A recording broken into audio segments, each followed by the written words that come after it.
My name's Sharon. I grew up with two down-to-earth folks who somehow managed to build up a pretty solid nest egg through hard work, yet chose to live like any other middle-class family. Maybe that's why I ended up like I am, practical, a bit reserved, and with a head for numbers and codes rather than social chit-chat. I had just wrapped up another long week debugging lines of code at work, when my phone buzzed. It was Jenna, a friend from college days, a time when life seemed a lot simpler. "Hey Sharon, long time no see. Got plans this Saturday? I'm going on this old-timey river cruise thing. You should come." Normally, I'd find any excuse to bail. But there was something about Jenna's timing. I needed a break, something different than my usual weekend ritual of coffee and code. So, I agreed. The sun was dipping low when I arrived at the pier. The ship was a charming, somewhat rusty thing that looked like it had seen better days. I climbed aboard, feeling out of place. My usual weekend gear, a baggy sweater and old jeans, didn't quite match the bubbly, dressed-up crowd of strangers. I grabbed a seat at a quiet table on the deck. The ship started to move, and the party kicked off with music and laughter. I sipped my drink, feeling the gap between me and everyone else widen. Then he appeared. David. I didn't know his name yet, but he was hard to miss. Laughing loudly, flashing a charming smile, he moved among the crowd with an ease I envied. As if on cue, Jenna appeared beside me, her timing perfect as ever. "Not mingling, Sharon? Oh, you gotta meet someone. Hang on." Before I knew what was happening, she darted off, and within minutes, she returned with the guy, David. "Hey," he said, flashing that practiced smile, pulling up a chair. "Jenna here tells me you're a tech whiz." "I'm David. So you actually make apps? That's cool. I can barely update mine without calling customer support." His words could have felt like a jab, but his tone was genuinely impressed, making me laugh. "Yeah, I do a bit more than just update them," I said. "It's not so glamorous though. Lots of late nights staring at a screen." Our conversation moved effortlessly from work to hobbies, a rarity for me when talking with someone new. David didn't seem to care that I wasn't part of the usual bubbly crowd around him. As the evening went on, the ship's lights cast a warm glow over the deck, the skyline shimmering in the distance. We were both surprised when the announcement came that we were heading back. "We should do this again," David said as the ship docked. "Let me get your number." I found myself nodding, typing my number into his phone. It felt strangely right, even though part of me was screaming that I was diving headlong into unfamiliar waters. David wasn't kidding when he said he'd call. It was just a day after the river cruise that my phone buzzed. "Hey Sharon, it's David. Free for dinner this week?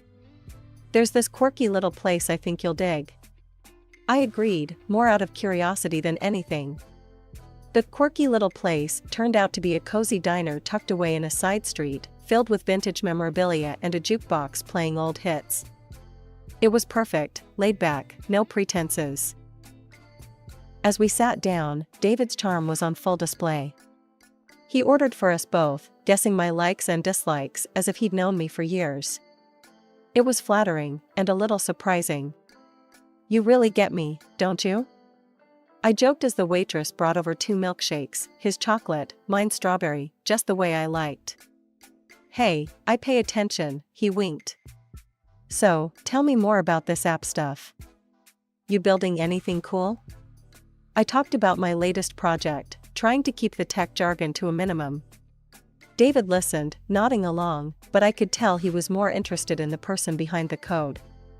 "Dinner's on me, by the way," he said as we finished up. "You can get the next one."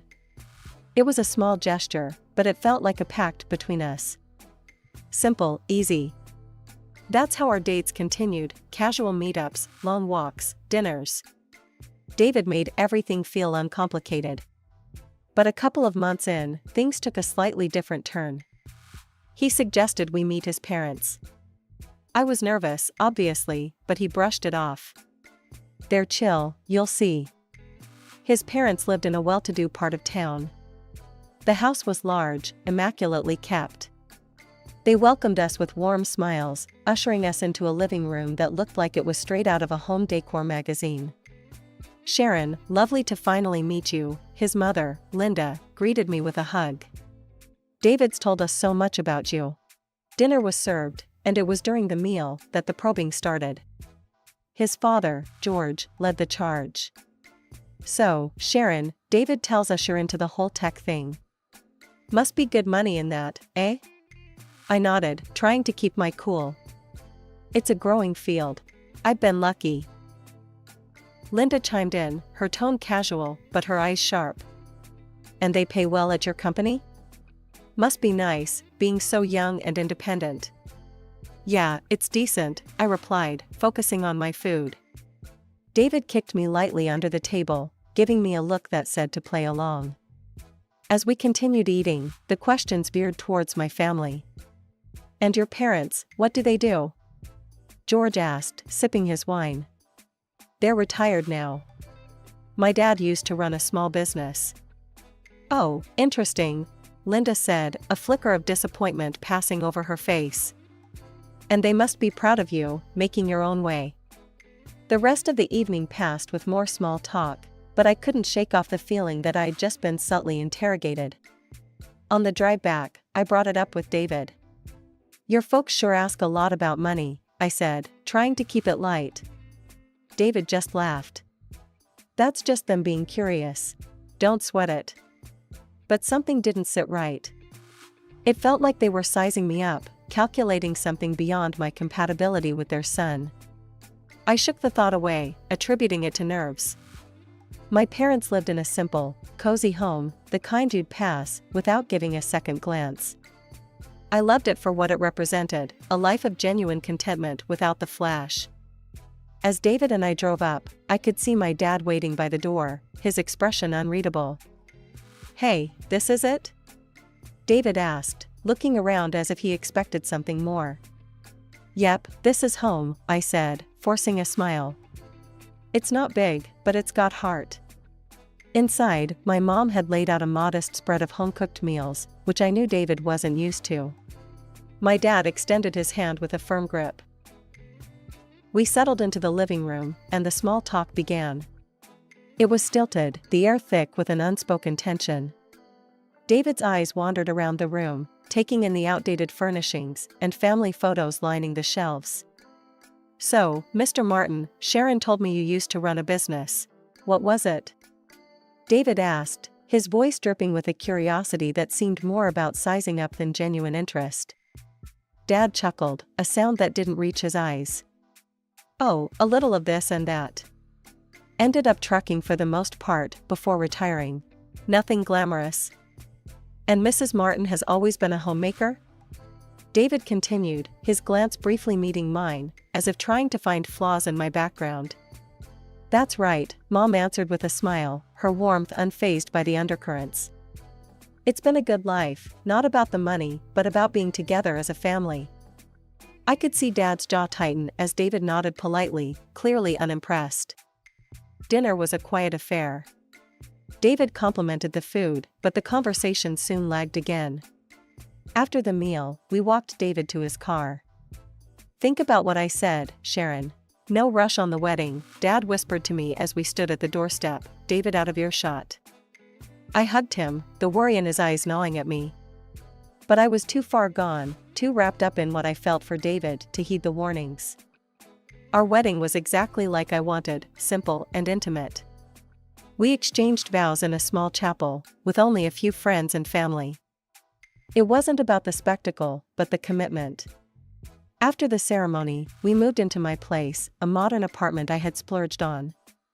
David loved it, his excitement genuine as he explored each corner.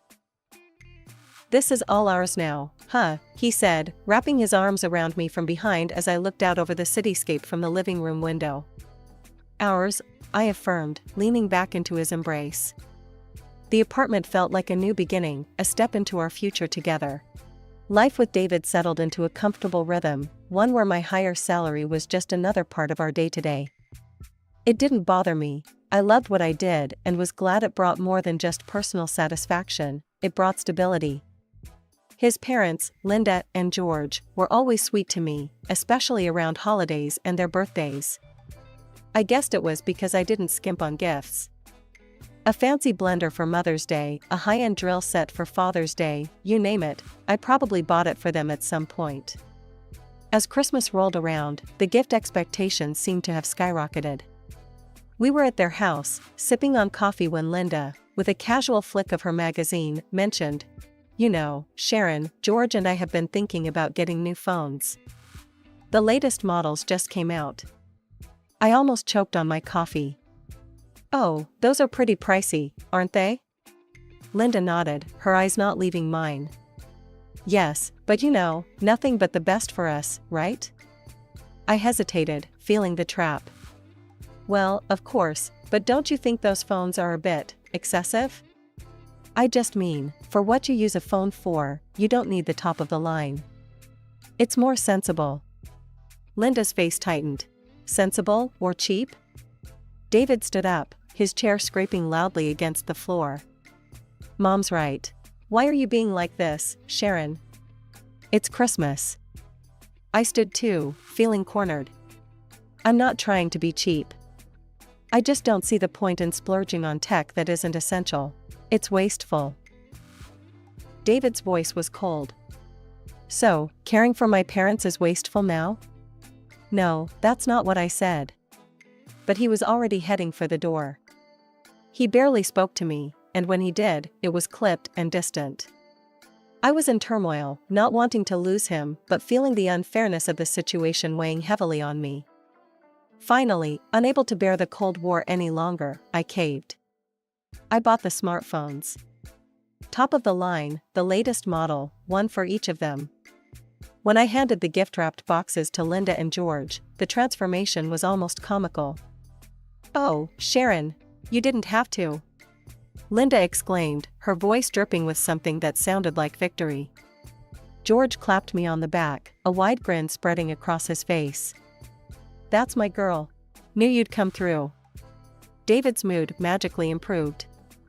He hugged me, whispering thanks into my ear as if the past week hadn't been a series of silent meals and turned backs. The day it all fell apart started like any other. I was at my desk early, sipping my second coffee, scrolling through code lines, when the boss, Mr. Thompson, called us into the conference room unexpectedly. "Team," Mr. Thompson began, his voice shaky. "I won't sugarcoat it. The company is bankrupt. We're shutting down, effective immediately." The room went dead silent. Bankrupt? My job, my income, everything seemed to crumble right in front of me. I managed to keep it together until I got home. David was there, and seeing him, I felt maybe everything would be okay. I was wrong. "David," I started, my voice breaking. "The company, we're bankrupt. I've lost my job." He looked up, shocked at first, then his expression hardened. "What? You can find another job, right? Something that pays the same?" His first thought wasn't to comfort me, but to ask about money. It stung, but I pushed that aside. "I'll try," I said. "But it might take some time." The next few months were a blur of job applications and interviews. Each time I mentioned my last company's bankruptcy, I saw the change in the interviewer's face. It was like they thought bad luck was contagious. Money dwindled. Savings evaporated. And then came the day I'd been dreading. We couldn't afford the rent on our apartment anymore. David casually mentioned moving in with his parents. "Until you find something, it makes sense," he said. It was logical, practical, and utterly terrifying. Life at his parents' house was a nightmare. Linda and George's kindness vanished the moment they realized I wasn't the financial powerhouse I had been. Meals were tense, filled with not-so-subtle hints about hard times and pitching in more.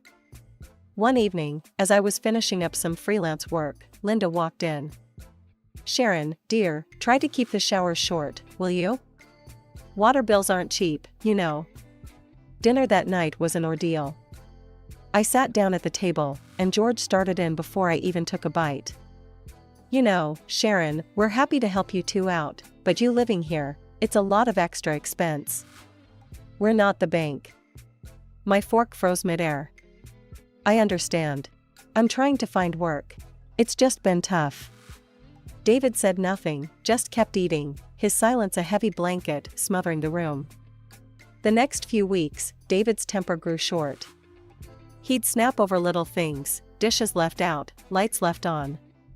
"Why can't you just find a job?" he shouted one evening after a particularly hard day of job rejections for me. "I'm trying, David. It's not like I'm not trying." I shot back, my own temper flaring. "Well, try harder. This isn't working. You sitting at home, stuck here because of you." It was as if he'd slapped me. Because of me? Wasn't this the same man who promised to stick by me through thick and thin? Every day, the comments chipped away at me. Linda's snide remarks about freeloaders and George's ever more frequent outbursts about carrying my weight were relentless. I felt alone, trapped. I wanted to call my parents, to hear words of comfort. But I couldn't. I couldn't tell them their daughter was living like this, dependent and despised. It would break their hearts. Linda's birthday dinner was supposed to be a small, intimate affair, a chance to celebrate in a close family circle at a nice restaurant downtown. I should have known better than to expect any warmth in what had become a daily struggle to maintain my dignity. We arrived at the restaurant, and the air was thick with forced pleasantries. Linda was glowing, thrilled to be the center of attention, while George chatted about the expensive wine he intended to order. David was unusually upbeat, laughing more loudly than necessary at every minor joke his parents made. As we settled into our seats, the waiter handed out the menus.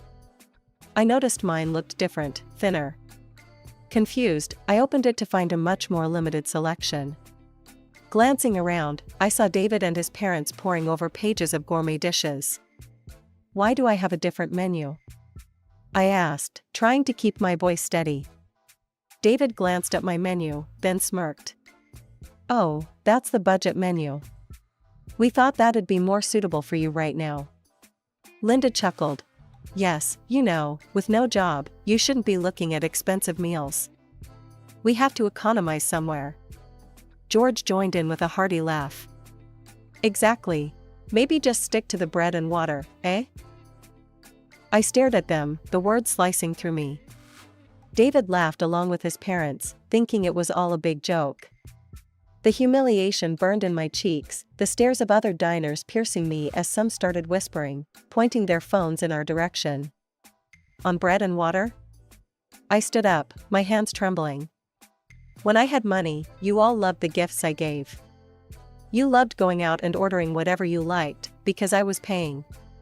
And now? Now I'm just a freeloader to you?" The restaurant was silent now, all eyes on our table. David reached for my arm, trying to pull me back down into my seat. "Sharon, stop this now. You're overreacting." "Overreacting?" I pulled my arm away, gathering my purse. "No, I'm done. I'm done being the punchline to your cruel jokes."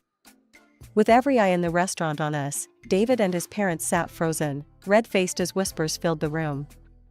I walked out, the cool night air hitting my face, a mix of relief and dread churning in my stomach. I didn't go back to celebrate. Instead, I went straight to their house.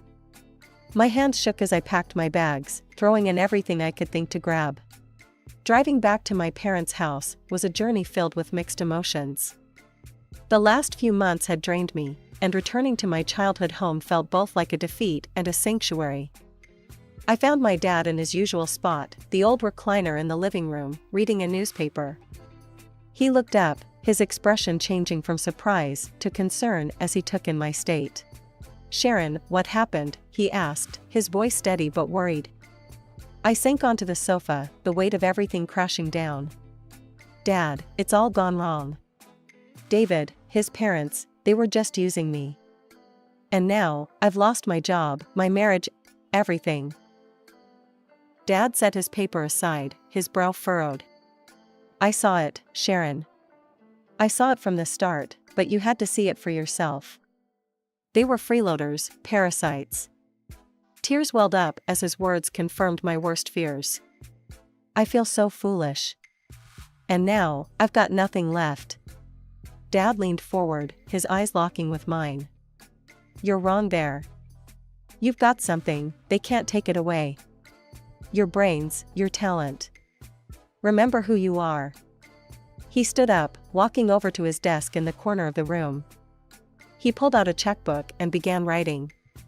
I've been setting aside money for you, from the trading company. Not for a day like this, but to give you a head start when you were ready. He handed me a check, and I saw the amount. $300,000. My eyes widened in disbelief. This is for you to start anew. Your own IT company, just like you've always talked about, he said, his voice firm. I hugged him, overwhelmed by his faith in me. Thank you, Dad. I won't let you down. The next few days were a blur of activity. I called my former colleagues, many of whom were still jobless after the company's collapse. Hey, it's Sharon. I'm starting something new, and I want you on board. Are you in? Almost all of them agreed enthusiastically, grateful for the opportunity to return to work. We found a small office space in the city center, and I used part of the money to equip it with everything we needed. My friend Jenna, who was an internet journalist, caught wind of what I was doing. Sharon, this is huge. Let me write about it. People should know who's behind the newest tech wave in the city. The article went live a week later, detailing my journey and the vision behind my new company.